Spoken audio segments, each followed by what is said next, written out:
JL Percussion. Today we're going to get into a guide for the 2-mallet Etude. And we're going to get right into it. For mallet choice, I went with IP 240s. Okay, can't go wrong with that. It's a medium mallet, general, playing across the whole instrument. It's got a good tone. Okay, beating spots for this piece, most of the time I am in the center, well, the off center, right? You don't want to play exactly in the middle. Okay, you can do a little bit off center.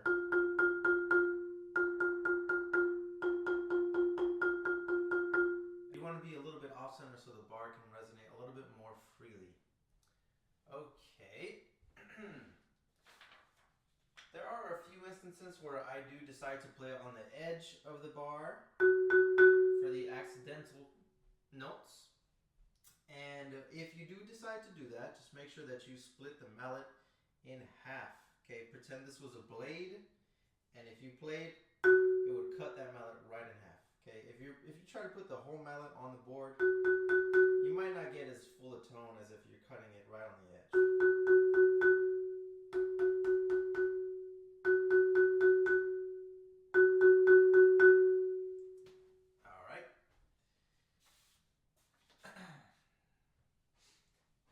Let's get right into the Etude. The tempo that you see in my performance video is 72. You can go all the way up to 80. It really depends on what you're comfortable with. So let's just start at the very beginning of the Etude. And I'm going to have the med on for reference. We're at 72. And we're in 3/8. Okay. So you want to count in 3. 1, 2, 3, 1, 2, 3, 1, 2, 3, 1, 2, 3. Okay? And what I do is I treat every eighth note on the page as a quarter note. And every 60th note you see on the page, I treat it as an eighth note. So if you want to practice counting your part, okay? You got a quarter rest, which we can treat as a half note. So you got 1, 2, right? 1, 2, 3, 1. 1, 2, 3, 1, 2, and 3, and 1, 2, 3, 1, 2, 3, 1, 2, 3, 1, and 2, and 3, 1, 2, 3, 1, 2, 3, 1, 2, 3, 1, and so on and so forth. Excuse my singing there. All right. You want to start with establishing your mezzo forte dynamic while taking care not to overplay the accents. All right. That's going to be a big thing where you start really big. Okay. It's just mezzo forte for me in this case is just getting the wrist just a little bit elevated, but not much. And then you obviously want to add some extra weight for the accents. And I'm keeping my hands low to the keyboard so that when I turn that wrist up, right, that's pretty much my mezzo forte right there. Okay, so again, try your best not to overdo it on those accents, all right? In measure 3 and 4, the sticking is going to come into play here. I have right, left, right, right, left, right, right. Okay, you keep both figures the same, and it's going to help you get to what you got coming up next. All right? Take a look at measure 5. I start that off with the right hand as well. Okay, right, left, right, left, right. And then measure 6 gets a little bit interesting. We got a left on your B, a right on the C, and then I'm jumping down to the E with my right hand. B, C, E, left, right, right. Okay, and then measure 7, I got a left, left, and a right. Left, left, right, right. Downbeat of 8, left, left, right, right, left, and then right, right to get us to letter A. Okay, I found these stickings to be best for accuracy and being efficient. Okay, we got this stuff going on.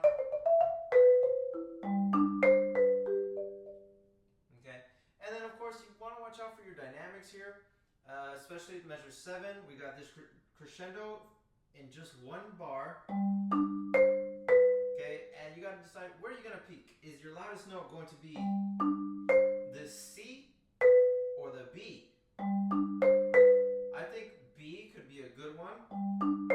It is on the downbeat of measure 8, and there is a decrescendo right after it, or included in it.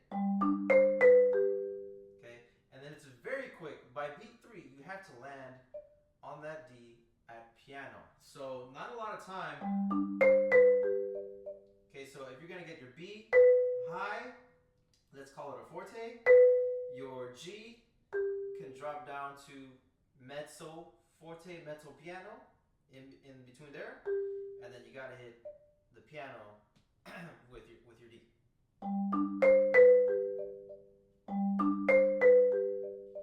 Okay, so definitely make sure that you have that contrast. Right? So we take a look at the first phrase from beginning to letter A.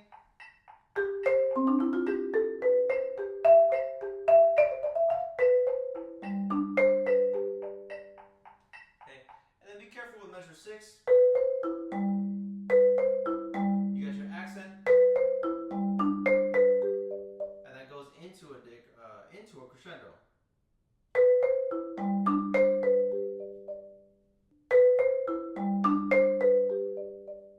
So just watch out for that. Let's get into the next section, letter A, to the downbeat of 20. So your dynamics are really going to come into play here. And for the piano stuff, I got the pickups with right, right, and then left, right, left. Right, right, left, right, left. Okay? Now, piano, this is the first time you play piano in Etude. Just make sure anytime it comes up again, that's where you come back to. And then beat 2 measure 10. 2 and 3 and 1. Okay? We got to jump to mezzo forte. And then you jump down an octave below to forte. Now, sticking. Here, I decided to go with alternating off the right for the high octave. And then on the low one, still also do right, left, right, left, right, left on beat 2. And the reason for that is, even though you had to move a little bit more, you had to push over, I think it's good to be consistent with the right hand start versus trying to start this with the left. And then to play the A over here, you're going to have to play this left hand anyway. Because you're not going to cross over yourself. Right? You're going to go left. So, in that case, just do it with the right hand. That's just me. You know, you could do whatever you like there. My personal choice was just to keep it off the right there. Okay, and that's the pattern we're going to follow in those passages, in this one, and then it comes later in the piece. We're going to keep to that same concept, starting off the right hand. I chose the right hand on those forte parts because I can open up the 8th note sound afterwards by alternating. Yeah, it is a big jump for the right hand to take from the mezzo forte parts, but I think it's worth it. Plus, the right hand maintains the 8th note check. The pickups to 13. Okay, piano. I'm playing the center over here. Mezzo forte, and then forte, and then do the same thing. Right hand start, open up that left hand 8th note. So if you follow that approach, letter A would be pretty simple. It just follows the pattern. Okay, if you look at the last part of this little chunk, pickups into 17. Okay, B, B, D, E, C. We have a crescendo here instead of the precise jumps of mezzo forte to forte. Piano, mezzo forte, forte. Now we're at piano here, and we're starting from piano, crescendoing. And we crescendo to what? It doesn't really tell us. You can bring it to forte if you like, which I think would be okay. Just as long as you make sure that it stays steady growth.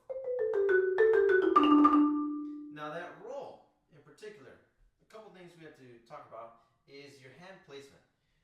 Since I decided to go on the edge, on this F sharp, coming from that F sharp, the best thing to do, in my opinion, would be to have the right hand be in front of your left and split the resonator that way. Okay. 2, you also want to think about how many strokes the roll is getting. Okay. And what hand you're stopping it on. Right. So I think 6 strokes is good here. You can think of 30-second notes, or maybe it's a more slightly open 5-lit with a release. The roll should still be as long as possible, but still separated from beat 3. Okay, so I'm kind of trying to think of it as 30-second notes. 1, 2, 3, 4, 5, 6 strokes. Okay, if I try to do like a 6-lit with a downbeat, I think it's too cluttered. Right? So if you do the 30-second note with or 6 30-second notes, 1, 2, 3, 4, 5, 6, and one of them, 1, 2, 3, 4, 5 is hitting on beat 2, and then you have that 6 to add a little bit of extra length to the sound of the roll while still being separated to get you ready for the upcoming D at piano. So we have the crescendo. Okay, and then you gotta make sure you get low for the next part at 21. Alright? So next section we're gonna hit pickups to 21 all the way to measure 32 is our next chunk, which is, letter B. So I pick up with my right hand, and then the left hand here is what's leading the melody and the crescendo. Okay? And I just did that to help me keep the roll separated. Okay?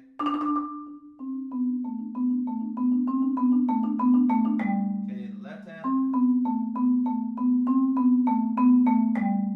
has got everything. We got crescendo from 21 all the way to 25. So we got to make it last the whole way through. These are med. Right?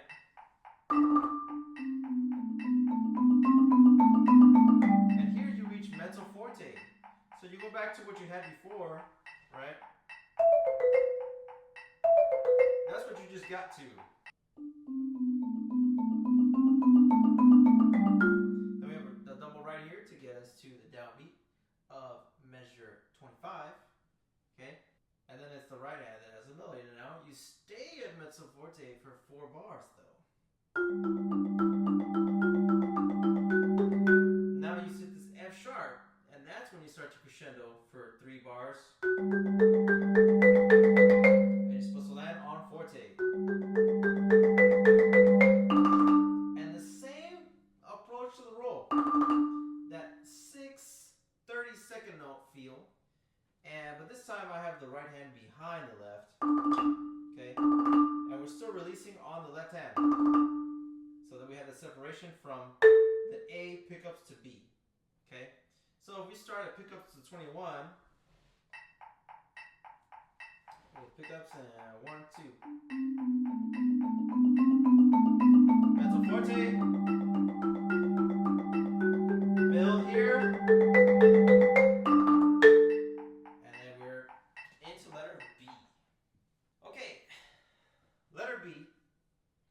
Again, I have a right hand pickup, and we have our first double stop in the piece, D and C. Okay?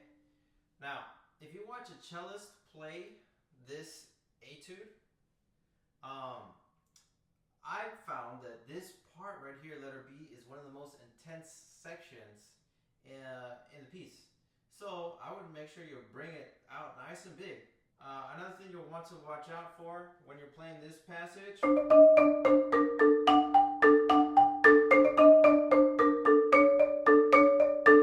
is 1, avoid flams with these double stops. But also the left hand is not the melody. Okay, you're just on the same note over and over again. We don't want to hear as much as that as we want to hear the melody in the right hand. Okay, I'm aiming for the edges, remember we're splitting the mallet in half. Okay, and then for the accents, nice big weight.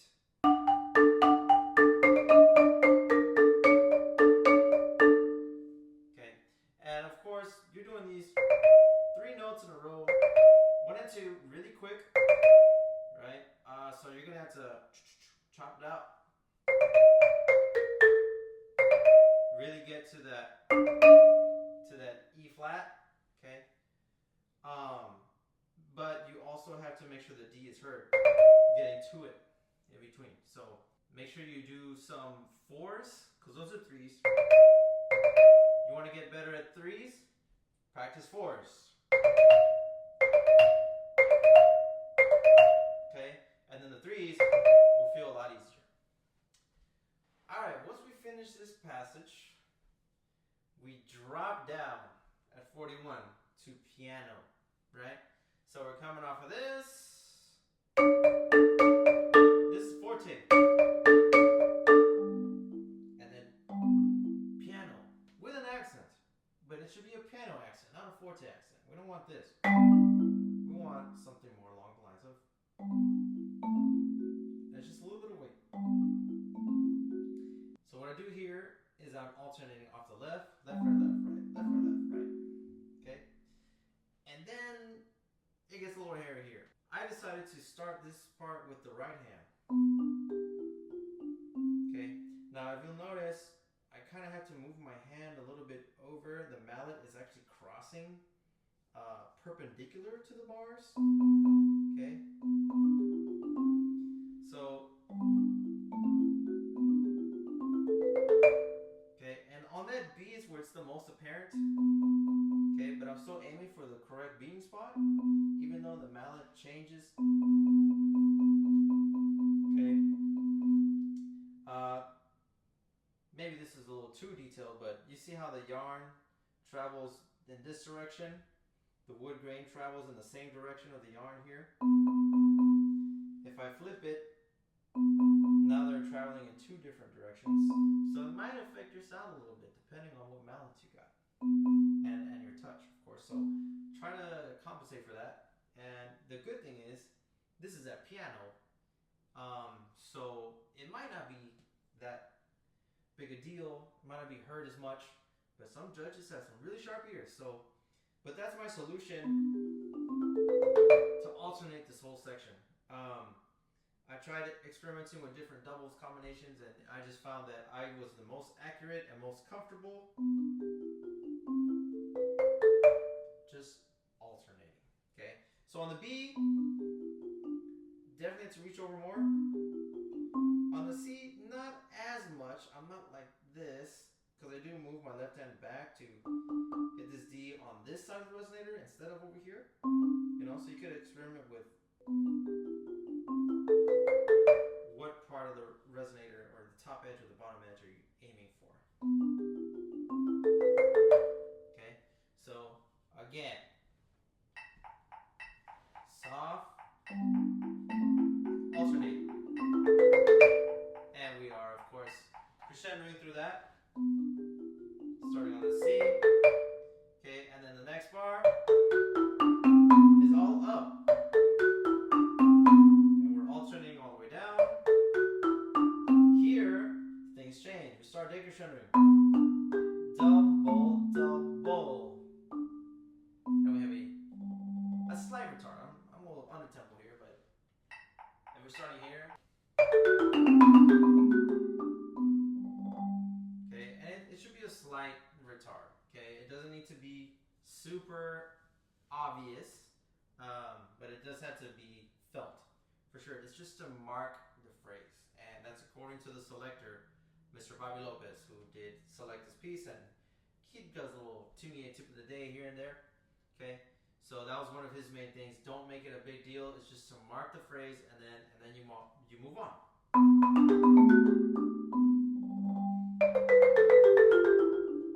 Okay, so that section together.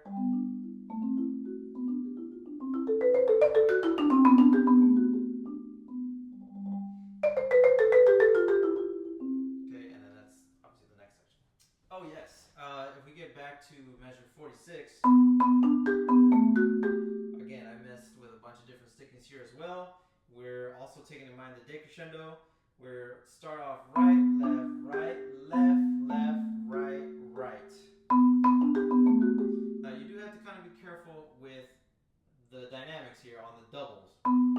It's a lot easier to decrescendo alternating notes versus, and then we're having to worry about, we're going down and then we're going from the upper manual to the lower manual, which are at different heights, so we also have to navigate that. And then when you roll, make sure it's nice and together, right? We're splitting the resonator, right, for that part. Okay, and on this last roll after the slight retard, you know, you can do a few strokes, you know, 1, 2, 3, 4, 5, 6, 7, 1, okay, 8 strokes, because it is slowing down a little bit, right, but it's still a quarter note, just like all the other rolls we've had, so not too many more strokes than the rest to match. And we're back to the odd tempo pickups to letter C. To start the decrescendo on the E. Okay, and I do start that with the left. Okay, and because I'm playing full strokes, I'm not crossing over myself. Right? I'm just getting out of my own way and then setting up this nice little descending pattern here. Okay, so if you ever encounter something like this, okay, I strongly recommend you start with the left hand and just walk your way down. Okay, even though this would look better, you know, to some people, you're starting on the high note, ending on the low note with the right, and you just this little getting in the way of yourself, but not really, because you're doing full strokes to set that up. And then we get to measure 51, and I put a double on the G and the A.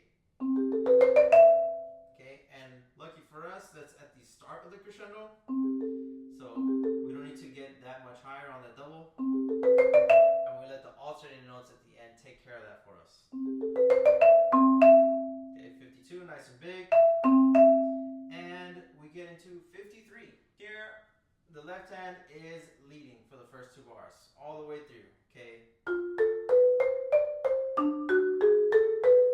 Okay, and depending on what speed you're going and what you are comfortable with, okay, you can play on the edge, or you can play in the center. Okay, the next bar, measure 55, I do have a double in there. I have left, right on the A and B. Left hand still on the G sharp, and then the trill starts with the right hand. Okay, so left, right, right hand start on the trill. Okay, and again, this part I actually do. You could again play on the edge, but you could even do this. You play center here, edge here, to once again make it more comfortable for yourself. So, right? But it all depends on what you're doing. Like, are you playing full strokes, which I recommend as much as possible. But you can do full strokes here too, and just make sure you're, you know, a little bit more comfortable. Okay, cool. So the trill. Let's talk about the trill. Okay. It is an F natural, not an F sharp. So I've had some comments on my previous videos that someone told them, no, it's supposed to be an F sharp. It is not supposed to be an F sharp. It's definitely an F natural. There's no F sharp in the key signature, and there's no accidental in that bar with the trill. So be careful with that. That is an F start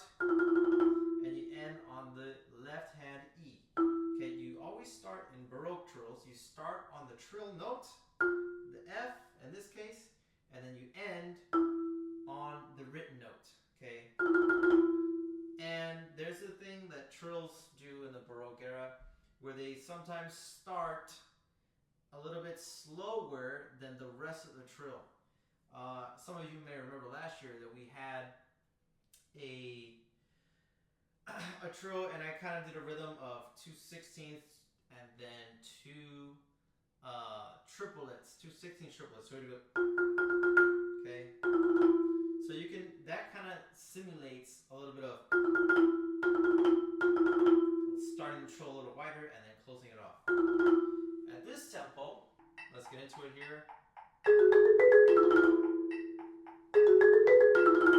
You know, you can do it still.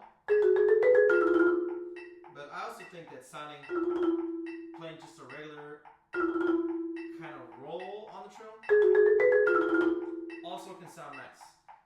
The selector did do that as well. So if we're trying to match him, well then we should just play the trill like that. If we're trying to match him, like a roll. All right, but if you want to really get some points with those judges, if you make that work, you know, that's what a Baroque trill can sound like. All right, and moving on, we're almost to the end here. 57, pickups. We get back into some familiar territory here. Okay, we've done this before, right? The notes are a little bit different. But up here, we got this and we got this. Now, the low part, now, instead of just being forte, it crescendos. Okay, so we have mezzo forte, and then you crescendo.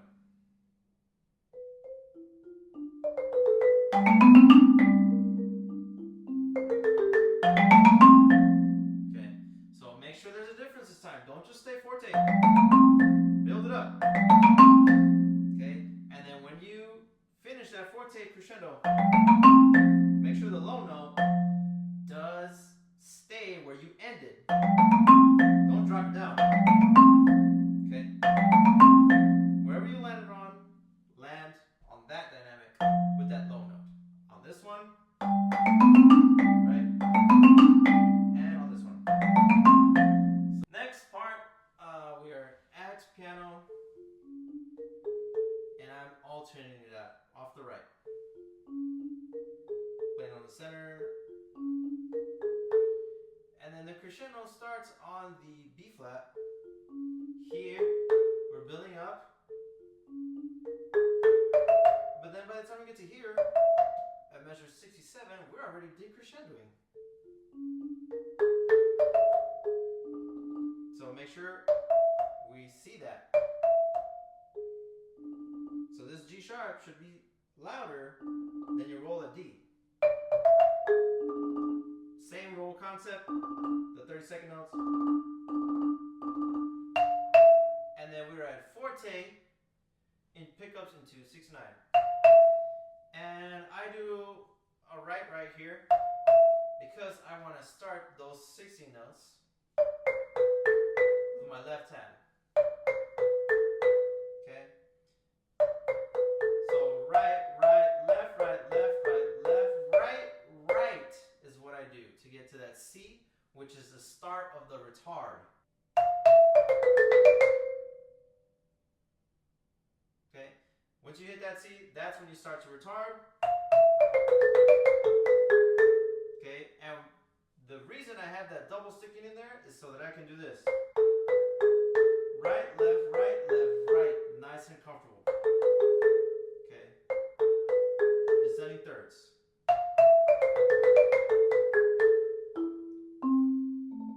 And you don't start decrescendoing until you hit the A. Here. Now, a important thing to note about this retard is you have to keep the 16th note pulse throughout the 8th notes and the final quarter note roll. So here's what I mean by that. We're going to go, and I'm just going to demonstrate it in kind of slow motion.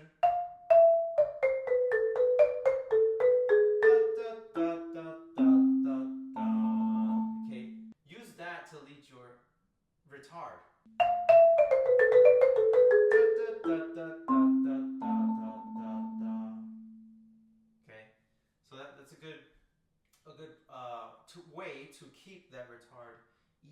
check yourself. Subdivide during the retard instead of just trying to guess.